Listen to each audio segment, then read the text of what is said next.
She was just 6 years old, bright, beautiful, and already a pageant star. On Christmas night, 1996, her family went to sleep in their upscale Boulder, Colorado home. By morning, JonBenét Ramsey was gone. 8 hours later, her lifeless body was discovered inside the very house she disappeared from. In the basement, hidden behind a locked door. There were signs of a struggle, a ransom note, and too many questions. The case became one of the most sensational murder mysteries in American history. A little girl killed in her own home with her parents upstairs the whole time. Police swarmed the scene. The media went wild. Suspicions turned inward. Nearly 3 decades later, no one has ever been convicted. And the more you learn, the stranger it gets. What really happened to JonBenét Ramsey?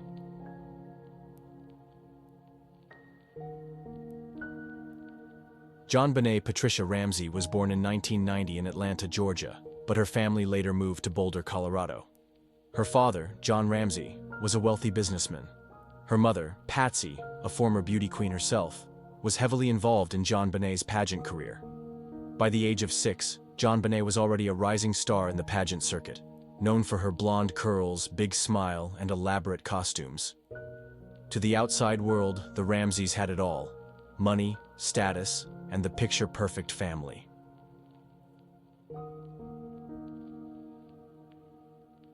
On December 25, 1996, the family celebrated Christmas together. Friends described the evening as normal and festive. That night, they went to sleep around 10 p.m. But on the morning of December 26th, Patsy Ramsey woke up early and found a ransom note at the bottom of the stairs. It claimed JonBenét had been kidnapped and demanded $118,000, an oddly specific amount, nearly identical to John's recent work bonus. Patsy called 911 immediately. The police arrived minutes later, but for hours, no one thought to search the entire house.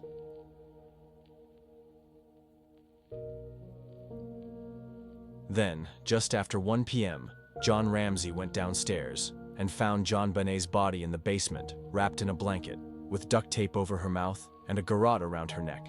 The garrote is a historical device originally used in 19th century Spain. It was often made with wire or cord and had various forms over time.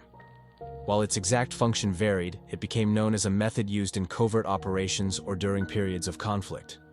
Today, it's mainly referenced in historical or forensic contexts.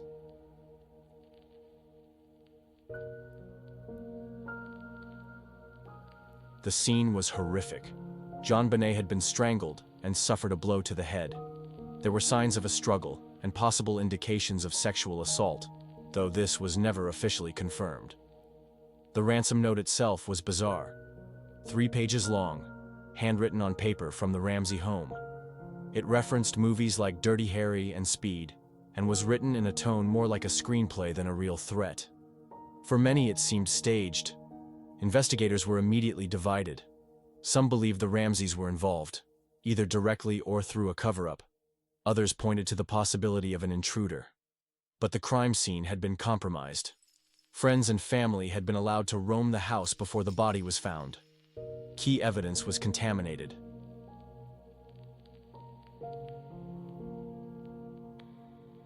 The Ramseys were not immediately treated as suspects, but their behavior raised eyebrows. They lawyered up quickly and declined police interviews for months. Patsy especially became a target of public scrutiny. Her pageant persona and emotional TV appearances sparked intense speculation. There was also JonBenét's older brother, Burke, who was 9 at the time. Some theorists pointed fingers at him, suggesting a sibling fight gone wrong, with the parents covering it up. But there was never enough evidence to support that theory.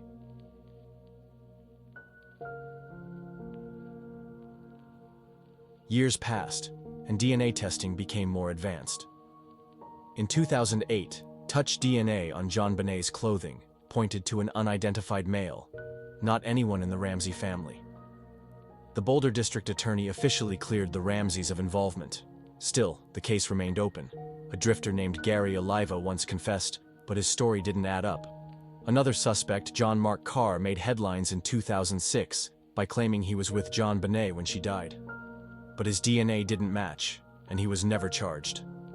To this day, no one knows for sure who killed JonBenét Ramsey. The public reaction was unlike anything seen before in a case involving a child. The image of JonBenét in pageant makeup and gowns made nightly news across America. Critics accused the media of turning a murder case into tabloid entertainment. Others argued the coverage kept pressure on authorities. TV anchors, talk show hosts, and even comedians discussed the case regularly. Conspiracy theories spread. Some people became obsessed. There were entire online forums dedicated solely to analyzing the ransom note or the family's body language in interviews.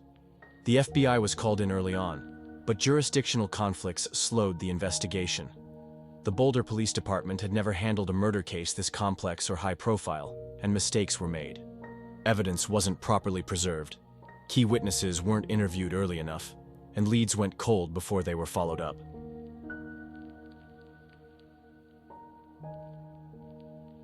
The garrote used to strangle JonBenét was crafted from one of Patsy's paintbrushes. It was carefully tied, suggesting premeditation and some knowledge of knots. But if it was a kidnapping, why leave the body behind? The note's language seemed odd. Addressed to Mr. Ramsey, it asked for $118,000, the exact amount of his recent bonus, down to the dollar. How would a random intruder know that? Some experts believe the note was written to mislead, a staged attempt to suggest an outside threat. But if that's true, who would go to such elaborate lengths? Others focus on the window in the basement, where a broken latch and a suitcase below hinted at a possible point of entry. Yet no footprints, no signs of forced entry, and no DNA trail were ever found. Investigators later revealed they had over 100 possible suspects, ranging from neighbors to drifters to pageant photographers. But no arrest was ever made. Some suspects were ruled out by DNA. Others simply vanished from the radar. Even the handwriting in the ransom note was analyzed by multiple experts. Some said it matched Patsy, others disagreed. But the results were never conclusive. In recent years, internet sleuths and amateur detectives have taken over. Dozens of documentaries, podcasts, and YouTube videos have re-examined every angle. But for all the noise, the answers remain elusive. Some still believe it was a family member. Others insist the Ramseys were victims of a cruel and calculated intruder. And then there are those who think the truth lies somewhere in between.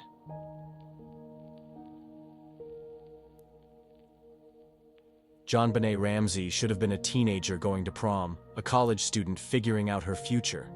Instead, she became a symbol of lost innocence, of media obsession, and of a justice system that failed to deliver answers. Her murder shocked America and captivated the world. But for all the headlines, all the theories, and all the forensic advancements, no one has ever stood trial for her death. The house in Boulder still stands.